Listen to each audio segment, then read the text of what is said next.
Ayu. Kau tidak mungkin meraih bintang. Kau tidak akan bisa memeluk bulan.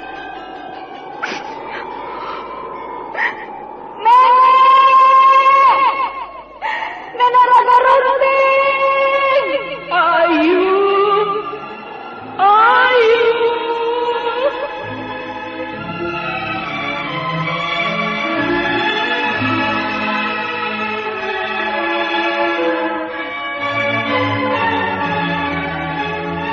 Sanggar Cerita dan Sanggar Prativi mempersembahkan Mahkota Mayangkara.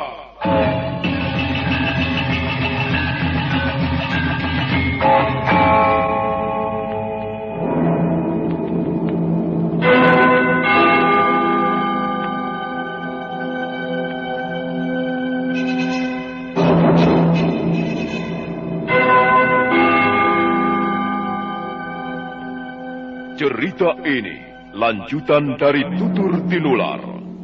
Kisah berlangsung pada zaman pemerintahan Prabu Jayanegara atau Kala Gemet, Raja Majapahit yang kedua.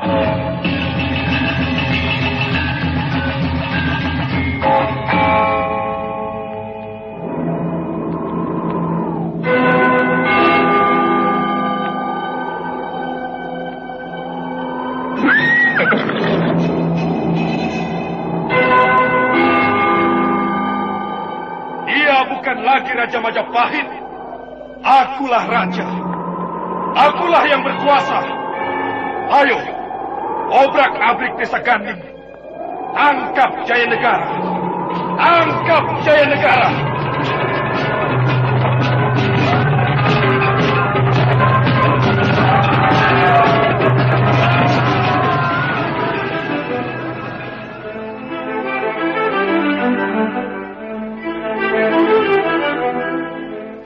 Naskah ditulis dan diolah oleh S. Tijab. Hiasan musik dan sutradara C. Ispriyonoka. Kali ini mengetengahkan episode ke-20 dengan judul Akhir Perjalanan Seorang Durjana.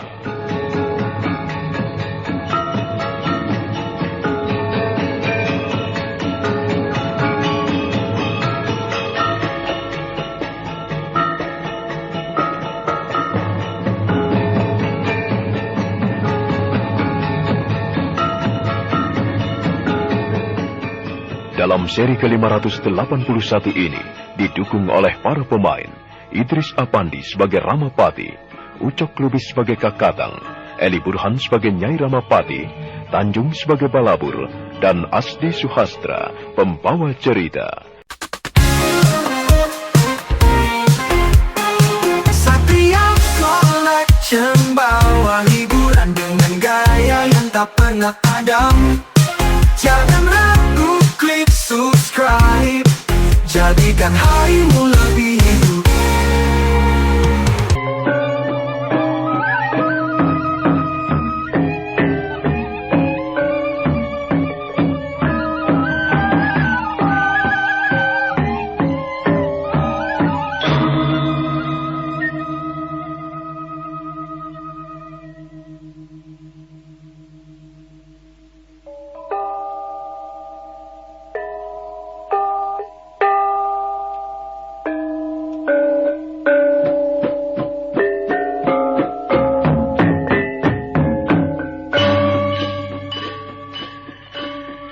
Kakatang dan Balabur memijit majikannya dengan hati-hati.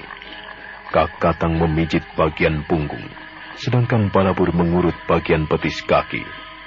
Sementara itu, Sang Ramapati terus menggerutu. Nah, begitu seharusnya kalian bekerja. Jangan kasar kalau bekerja. Aku tidak suka pekerjaan orang-orang kasar. Kalian sudah lama mengabdi padaku. Kalian mestinya tahu bagaimana keinginanku.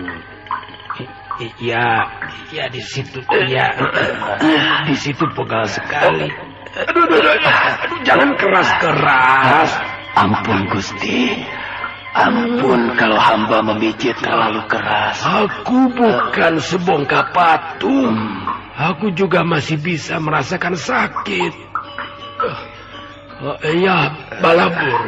Iya, di situ nyeri sekali rasanya. Iya, terus. Iya, terus ke bawah sampai ke pergelangan kaki. Iya, aduh, rasa-rasanya remuk seluruh tubuhku. Semuanya sakit, Nyai. Kita semua sedang merasakan sakit, Kakang Ramapati. Belum pernah aku merasakan sakit seperti ini. Tubuhku sakit dan hatiku juga sakit. Aduh, sampai kapan penderitaan ini akan berakhir? Kita harus bersabar. Percobaan ini memang sangat berat. Jika kita tidak kuat menanggungnya, kita semua akan hancur binasa. Kepalaku kok jadi pusing begini. Iya, tubuh Gusti juga panas lagi. Mungkin Gusti diserang demam. Benar, Gusti. Kaki Gusti juga terasa dingin. Kalian jangan banyak omong. Terus saja pijit. Ya, sudah. Jangan bicara apa-apa lagi. Aku muak mendengar pembicaraan para abdi. Abdi? Aku tidak senang lagi memelihara abdi. Aku tidak percaya lagi pada orang-orang. Mereka semua mengkhianati aku. Mereka telah menyebabkan semua penderitaan ini. Kakang Ramapati, jangan menggerutu terus. Kakatang dan Balabur sudah banyak membantu kita. Ya. Sudah, cukup. Kaki sebelah kanan belum diurut, Gusti. Cukup kataku. Iya, Gusti. Lepaskan tanganmu. Aduh, perutku lapar sekali. Kita semua lapar. Hampir seharian kita berjalan tanpa istirahat. Ampun Gusti. Barangkali Gusti Ramapati dapat makan beberapa lembar daun. Kami tahu jenis daun-daunan yang bisa dimakan, Gusti. Iya, Gusti. Ada yang manis sekali rasanya. Lumayan untuk mengganjal perut. Apa katamu? Aku kau suruh makan daun-daunan? Aku bukan kambing. Enak saja bicara kamu. Kakang Ramapati, dalam keadaan seperti ini, kita tidak bisa memilih apa-apa. Kita harus memanfaatkan segala sesuatu untuk menyambung hidup kita. Kukira benar apa yang mereka katakan. Daripada perut kita kosong, lebih baik kita makan daun-daunan atau umbi-umbian hutan. Tidak. Aku tidak sudi makan daun-daunan. Nanti perutku sakit. Hanya monyet yang doyan daun-daunan. Ayo, Kakatang, Balabur. Jangan duduk-duduk saja di situ. Cepat pergi cari makanan. Ampun Gusti. Malam-malam begini, di mana kami harus mendapatkan makanan? Harap Gusti bersabar sampai besok pagi. Aku tidak mau mati kelaparan. Aku harus makan sekarang. Ayo cepat, jangan membantah. Kakang, di mana mereka harus mencari makanan malam-malam begini? Bersabarlah sampai besok pagi. Kurang ajar. Kalian masih duduk-duduk saja di situ. Awas. Jika kalian masih belum juga pergi, batu ini akan menimpa kepalamu. Ayo Kakatang, Balabur, cepat pergi. Cari makanan di mana saja, aku tidak mau tahu. Yang penting kalian harus kembali dengan membawa makanan. Baik Gusti. Baik, Gusti. Ayo cepat.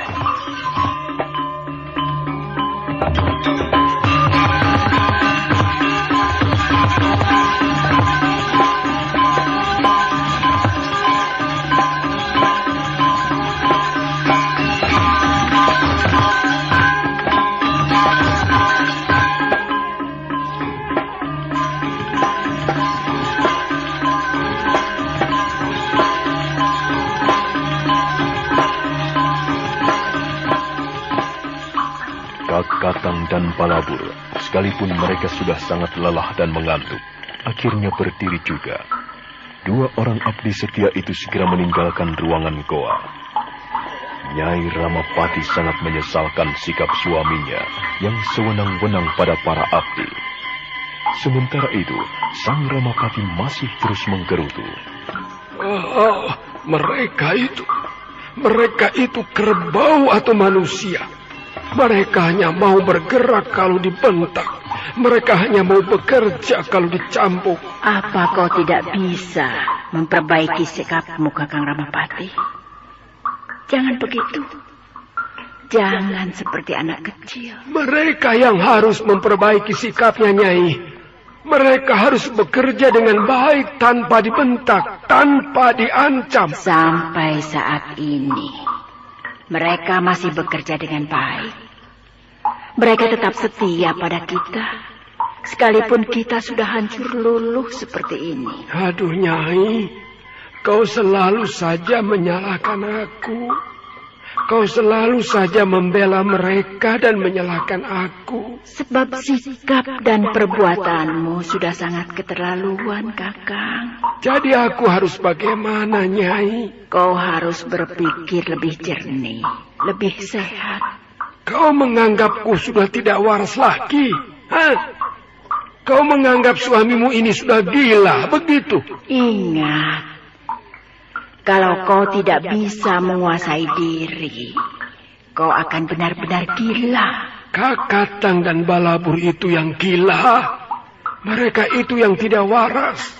Dan apa kau mau ikut-ikutan tidak waras? Ingat, Kakang Ramapati, kita sangat membutuhkan tenaga mereka. Kalau sampai mereka tidak tahan lagi, kalau sampai mereka pergi, kita akan menjadi lebih susah. Biarkan saja mereka pergi. Daripada mereka membuat hatiku kesal, lebih baik mereka pergi. Aduh, Kakang Ramapati.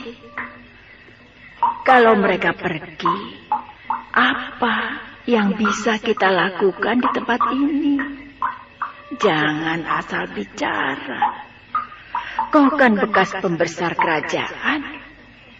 Kau kan orang terpelajar. Kau pasti bisa memikir lebih baik. Kalau mereka pergi, siapa lagi yang akan kau jadikan keranjang sampah makian? Selama ini kau selalu marah-marah. Mereka sudah bekerja keras siang dan malam, tapi masih saja kau maki-maki. Dan mereka terima semua itu dengan sabar dan setia. Coba, Kakang, kalau sampai mereka pergi, kita akan melakukan semua ini sendirian. Kau tidak bisa marah-marah lagi. Kau tidak bisa menyuruh siapa-siapa lagi.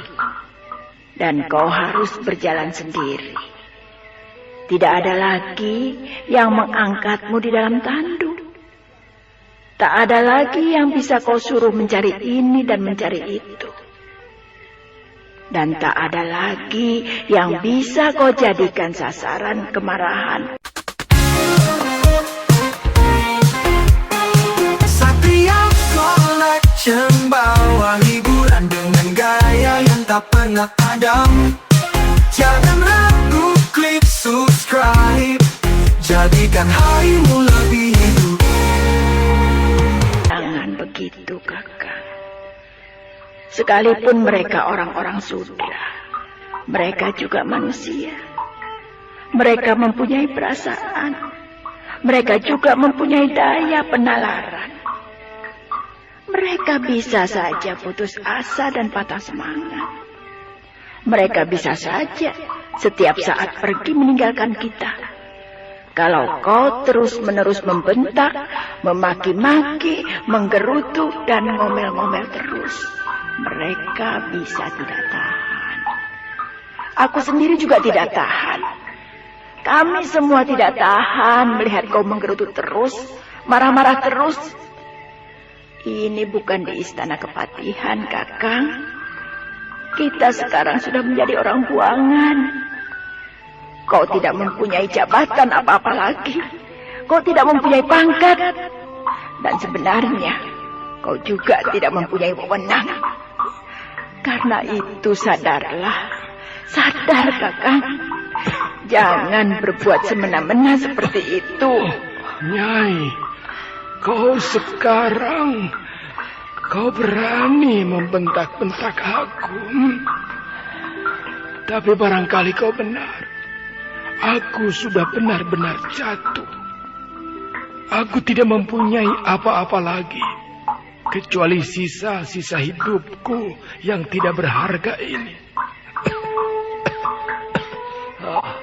Sekarang istriku sendiri sudah melawan aku. Selama ini aku berusaha untuk bersabar, Kakang Ramapati.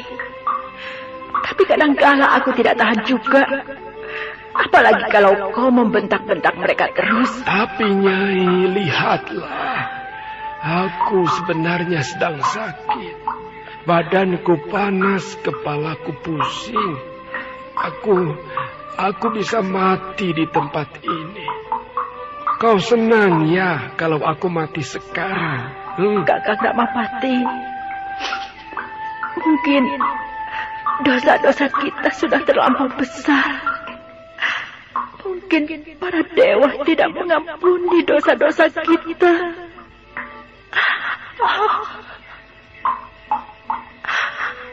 Dewata Agung, kalau memang dosa-dosa kami terlampau besar dan tidak mungkin diampuni lagi, mengapa kami kau biarkan hidup? Oh, Batara Agung, oh para widi, penguasa tertinggi, berilah hati kami penerangan. Jangan tinggalkan kami di tempat yang sangat gelap ini.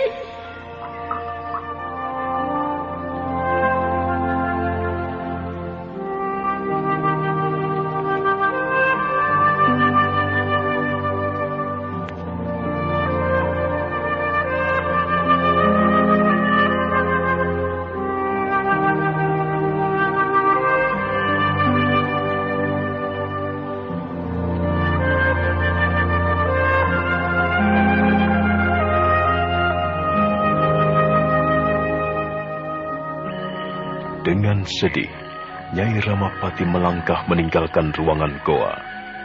Perlahan-lahan dia menghampiri Kakatang dan Balabur yang duduk-duduk di depan mulut goa.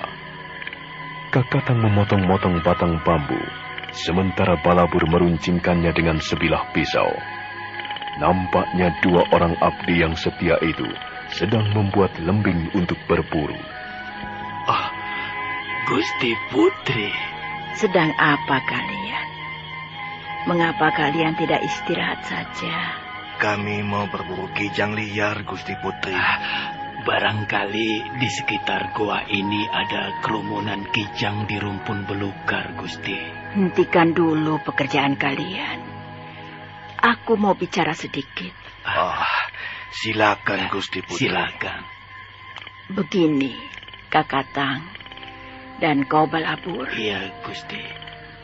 Selama ini kalian dengan tabah dan setia menemani kami. Kalian pasti tahu sendiri keadaan kami sekarang.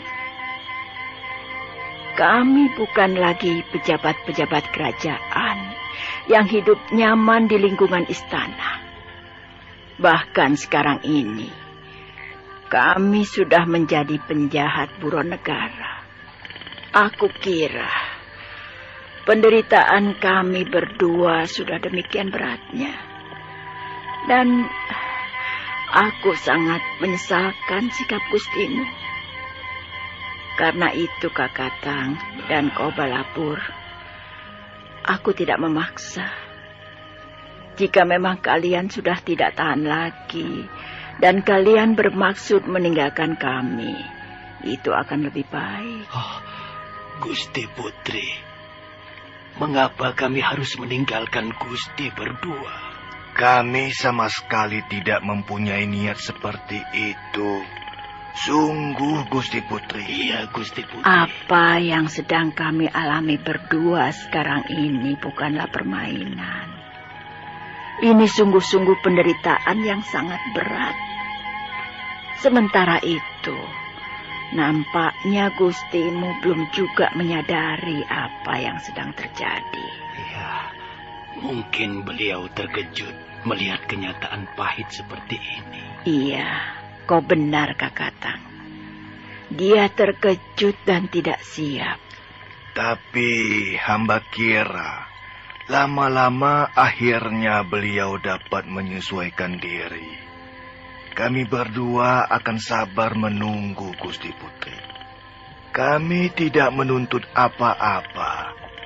Kami cukup merasa lega dan bahagia jika kami dapat membantu Gusti berdua. Kalian harus memikirkan hidup kalian sendiri. Kami sudah cukup berterima kasih karena kalian menemani kami selama ini. Tapi kalian tidak bisa terus-menerus mengikuti kami. Pengorbanan kalian terlampau besar. Kami tidak pantas menerimanya. Gusti Putri. Gusti Putri jangan berkata seperti itu. Kami hanyalah para abdi. Dulu, di Istana Kepatihan kalian memang para abdi. Tapi di sini, kalian bebas menentukan sikap. Kalian bisa pergi kemana saja. Kami bukan majikanmu lagi. Sebab kami sudah jatuh. Nasib kami pun tak dapat diramalkan. Mungkin besok atau lusa kami akan ditangkap prajurit-prajurit Majapahit dan diadili. Sudahlah, Kakatang, Balabur. Kalian jangan terlalu memaksakan diri. Tidak ada yang memaksa kalian. Aku tidak sampai hati melihat kalian berkorban terlampau besar. Gusti Putri, kami sudah bertekad sejak kami berangkat meninggalkan Istana Majapahit bahwa kami akan tetap mendampingi Gusti berdua apapun yang terjadi. Itu sudah menjadi tekad kami, Gusti Putri. Benar, Gusti Putri.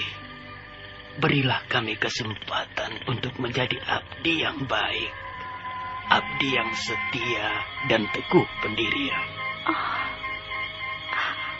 Apakah itu tidak berarti bahwa kalian menyia-nyiakan hidup kalian sendiri? Sama sekali tidak, Gusti Putri. Kami justru merasa bangga jika kami dapat melakukan sesuatu yang berguna untuk Gusti berdua. Selama di Istana Kepatihan, kami selalu hidup senang. Gusti Putri sangat menyayangi kami. Karena itu, kami ingin membalas kebaikan Gusti Putri. Sekalipun kami orang-orang sudra, kami juga ingin berbuat kebaikan. Kami rela melakukannya, Gusti. Dan kami melakukannya dengan hati yang tulus. Gusti Putri tidak usah mempunyai pikiran macam-macam. Gusti Putri, mumpung hari belum terlampau malam, biarlah kami berburu sebentar. Mudah-mudahan kami berhasil membawa seekor kijang yang gemuk. Hati-hati, Kakatang, Balabur. Iya, Gusti. Banyak binatang berbisa di hutan ini.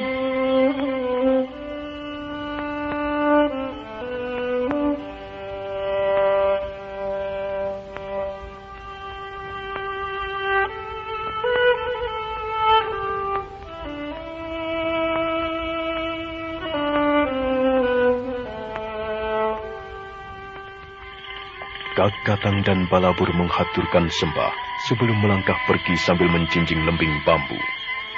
Nyai Ramapati mengawasi sampai mereka lenyap di balik pohon-pohon yang gelap.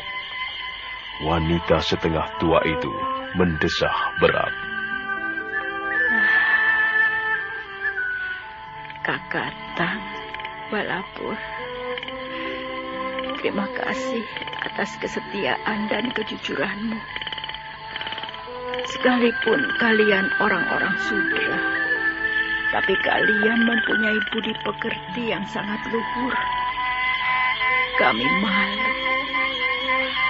Kami malu. Karena kami sendiri justru kurang tabah. Sementara kalian tetap berdiri dengan tegar dan teguh. Sandiwara Radio ini masih Anda dengarkan di channel YouTube Satria Collection. Jangan lupa tekan tombol like dan subscribe.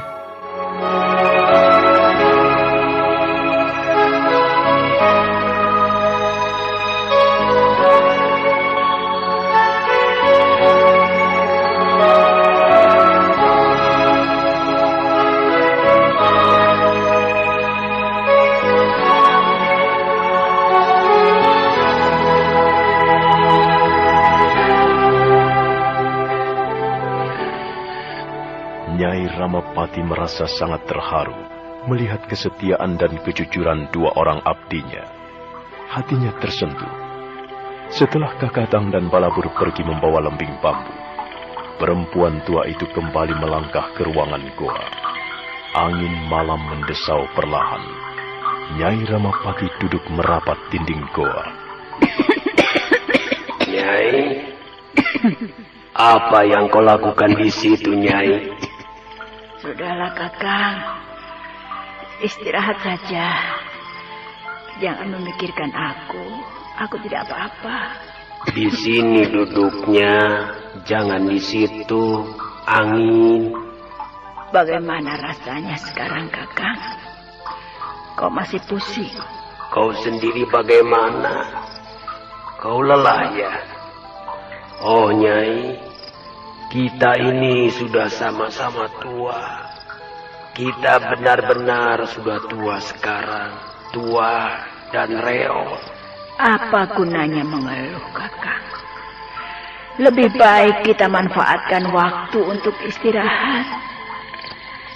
Tempat ini belum tentu aman. Setiap saat bisa saja prajurit-prajurit Majapahit datang kemari. Prajurit-prajurit Majapahit. Mengapa sekarang prajurit-prajurit Majapahit menjadi seperti hantu dalam hidupku? Sebenarnya, hantu itu datang dari diri kita sendiri, Kakang. Hantu yang paling menyeramkan, yang paling mengerikan, datang dari dalam hati kita sendiri. Nyai, tiba-tiba aku kok teringat masa silam.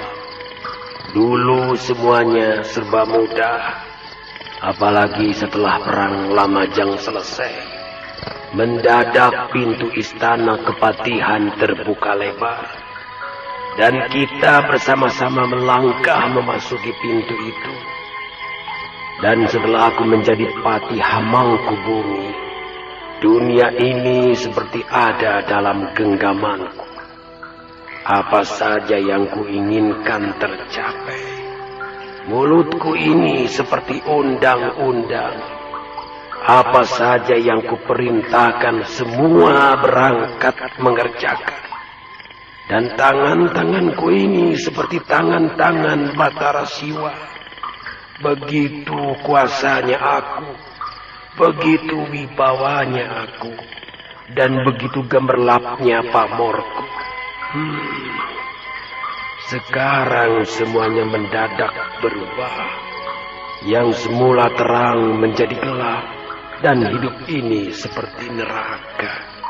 Kakang Ramapati, menurut orang-orang tua, kata para leluhur kita, apa yang kita terima sekarang merupakan buah dari pekerjaan kita di masa lalu. Kalau begitu aku sudah banyak melakukan kesalahan di masa lalu. Kalau kita menanam pohon yang baik, maka buahnya pun akan baik dan manis. Sebaliknya, pohon buruk akan menghasilkan buah yang buruk dan masam rasanya. Tapi Nyai, apa kesalahanku? Rasa-rasanya aku sudah menempuh jalan yang terbaik untuk menyelenggarakan pemerintahan Majapahit. Aku bahkan bekerja sampai jauh malam pada saat orang-orang lain sudah tidur pulas. Kakang Ramapati, aku tahu bahwa kau adalah seorang yang sangat berhati-hati dalam menentukan tindakan. Jarang sekali kau melakukan kesalahan. Apa yang kau rencanakan pasti akan berhasil dengan baik. Tapi Kakang, kekuatan pikiran manusia ada batasnya. Secermat-cermatnya rencana manusia, ada juga kelemahannya. Dan suatu saat, bisa saja orang tergelincir jatuh. Itulah yang kualami sekarang ini, Nyai. Aku tergelincir jatuh. Dan sekarang aku terbuang di tengah-tengah hutan seperti ini. Mengapa hatiku harus tergoda?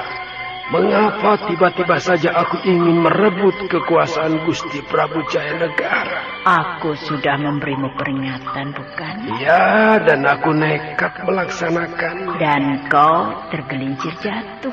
Tapi Nyai, kalau anak-anak asuhku, kalau Rawedeng dan teman-temannya itu setia padaku dan mengerjakan segala perintahku sesuai rencana, aku tidak mungkin mengalami nasib seperti ini. Tapi itulah namanya manusia. Manusia hanya terdiri dari gumpalan daging dan darah. Bisa saja setiap saat mereka itu berubah.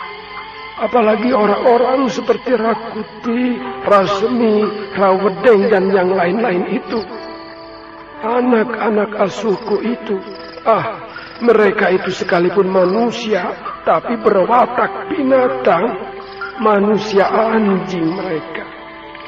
Sudah kupungut dari pinggir jalan, kupelihara, dan kudandani dengan sebaik-baiknya, tapi pada saat aku lengah, mereka menggigit pahaku. Menyesal aku, menyesal. Barangkali itulah kesalahanku yang terbesar. Kau terlalu percaya pada kemampuanmu, Kakang. Satria Collection bawa hiburan dengan gaya yang tak pernah padam. Jangan ragu, klik subscribe, jadikan harimu lebih hidup. Kau tidak pernah mau percaya ada sisi lain dari kehidupan manusia yang serba gelap, yang merupakan teka-teki, nasib. Selama ini kau tidak pernah percaya pada nasib, bukan? Ya, aku memang tidak pernah percaya pada nasib. Dan sekarang kita menjadi permainan nasib. Nasib kita sendiri. Tapi Nyai, apakah nasib tidak bisa diperbaiki? Nasib itu karma, Kakak. Karma itu lelakon kehidupan manusia yang sudah disuratkan sebelum manusia dilahirkan ke muka bumi. Tidak, Nyai. Nasib bukan seperti itu. Bukan karma.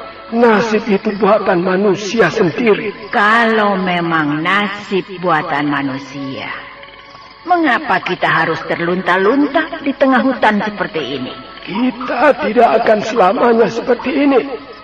Aku masih mempunyai harapan sekalipun samar-samar. Harapan apa, Kakak? Harapan untuk bangun kembali. Harapan untuk bangkit dan memerangi musuh-musuhku, para pengkhianat itu. Sekarang kau bermimpi lagi. Sudahlah, Kakak. Sedih hatiku mendengarnya.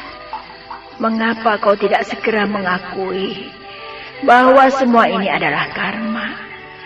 bahwa semua ini adalah nasib yang kita petik dari perbuatan kita sendiri. Aku harus bangkit kembali, Nyai. Dan kau harus menolong aku. Jangan khawatir. Aku sedang memikirkan caranya sekarang ini.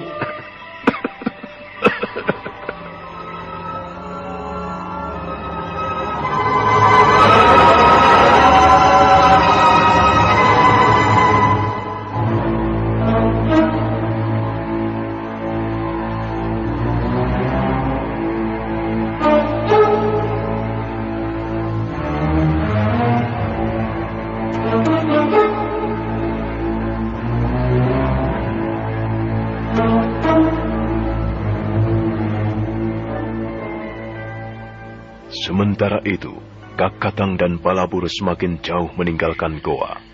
Mereka berjalan mengendap sambil menggenggam lembing bambu. Perhatian mereka terpusat pada bayangan-bayangan pohon dalam temaram cahaya bulan. Biasanya kijang-kijang liar tidur di balik rimbunan belukar. Iya, kita bisa mencari kijang liar ataupun babi hutan. Ada yang bergerak di balik rimbunan belukar itu. Mudah-mudahan saja seekor kijang yang gemuk. Ayo kita mendekat. Ayo. Jangan dari situ. Dari sebelah sini. Oh iya. Kita putari pohon besar itu. Kita intip dari sebelah sana. Ya.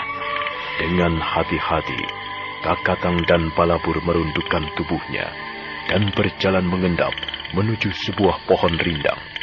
Selanjutnya mereka mengintai mangsanya dari situ.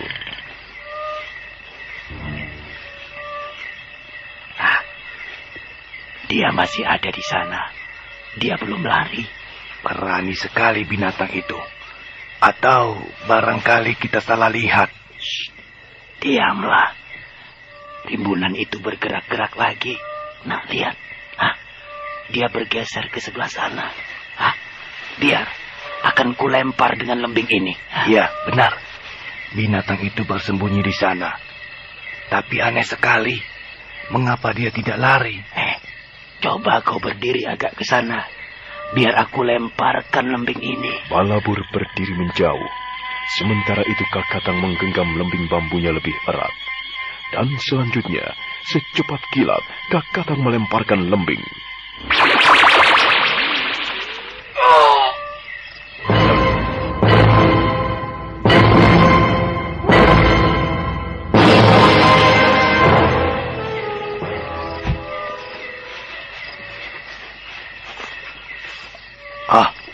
Kakatang, dia bukan binatang. Dia manusia. Iya. Wah, siapa orang itu ya? Mengapa dia bersembunyi di situ? Lihat, dia lari. Dia lari sempoyongan. Ayo Balabur, kita kejar Ayo. dia. Kita tangkap orang itu. Ayo. Pasti dia bermaksud jahat.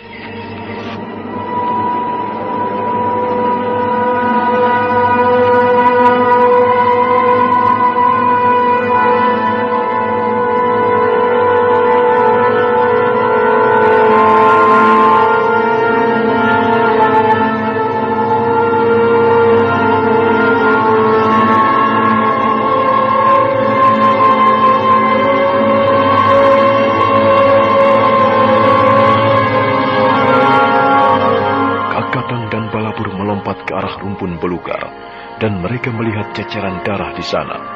Selanjutnya mereka mengejar bayangan yang berlari sempoyongan di balik sela-sela pohon liar. Setelah kurang lebih 100 langkah, mendadak bayangan itu berdiri tegang, kemudian roboh tak berkutik lagi.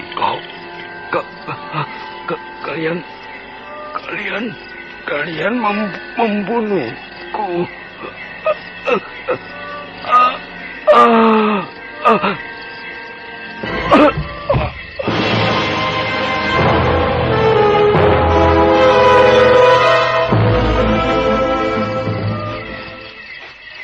Nah, ini dia Kakatang.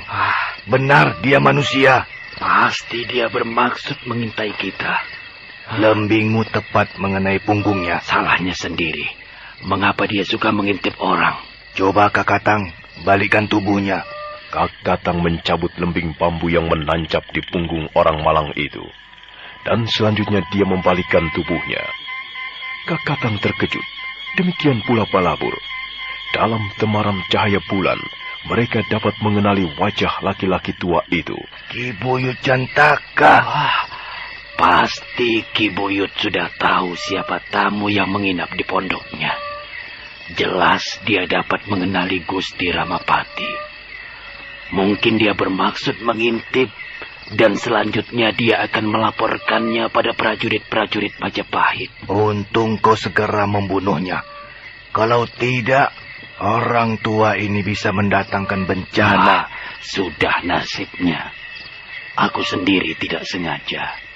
Kukira dia seekor kijang atau babi hutan. Sudahlah Balabur. Ayo, sebaiknya kita laporkan kepada Gusti Ramapati. Iya, Kakatang. Sandiwara Radio ini masih Anda dengarkan di channel YouTube Satria Collection. Jangan lupa tekan tombol like dan subscribe.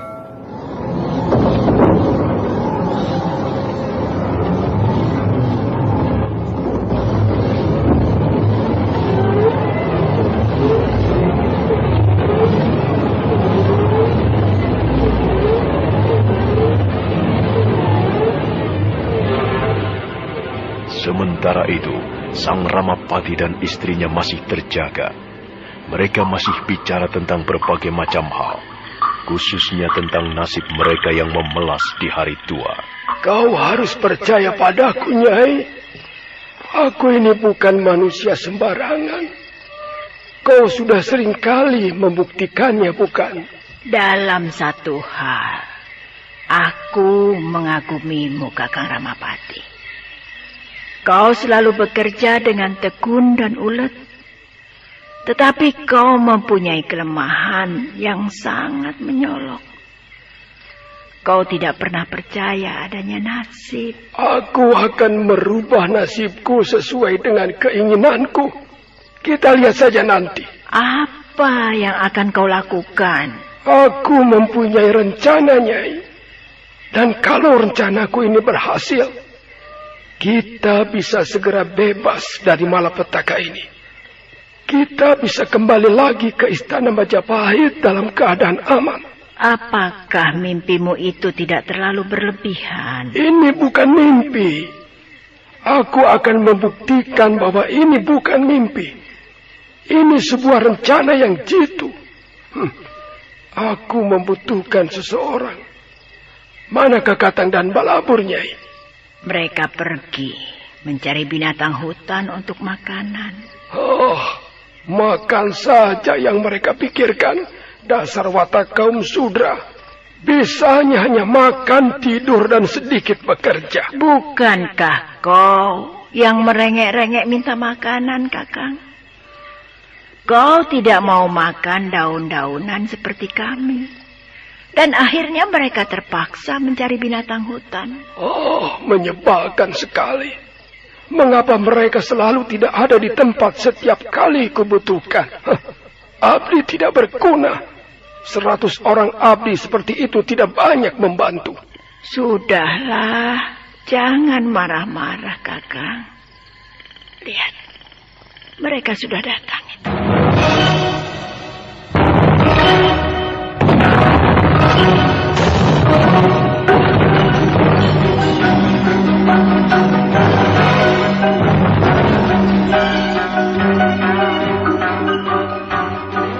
Kakatang dan Balabur segera menceritakan apa yang terjadi di tengah-tengah hutan.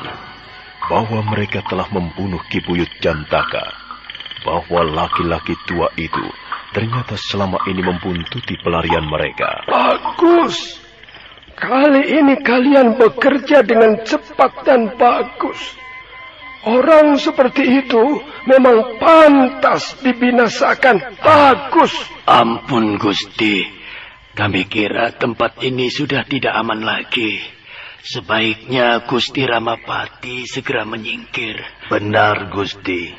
Diwasanta, anak laki-laki Ki Buyut, pasti mencari orang tuanya yang hilang.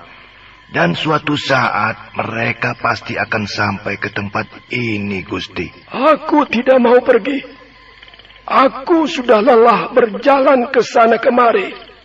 Kita tidak akan pergi kemana-mana. Tempat ini suatu saat pasti akan disabak orang, Kakang. Benar kata mereka. Kita harus mencari tempat persembunyian yang jauh lebih aman. Kita harus segera meninggalkan tempat ini. Tidak. Kita tidak akan pergi kemana-mana. Aku yang memutuskan, bukan kalian. Tapi Gusti, prajurit-prajurit Majapahit. Tutup mulutmu.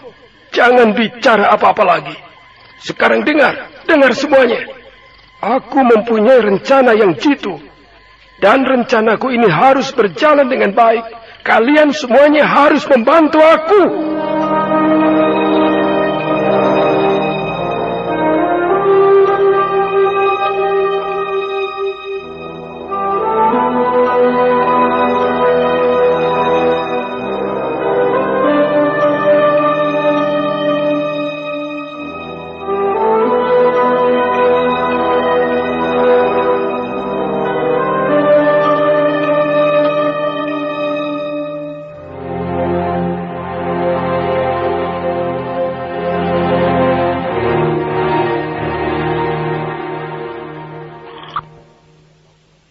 Sang Ramapati gembira mendengar laporan dari dua orang abdinya.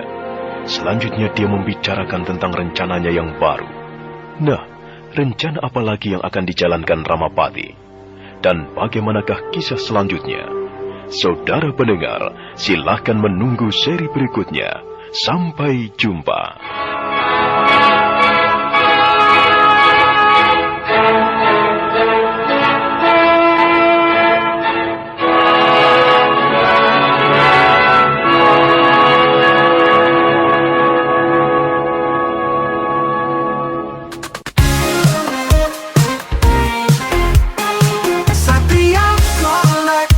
Bawa hiburan dengan gaya yang tak pernah padam.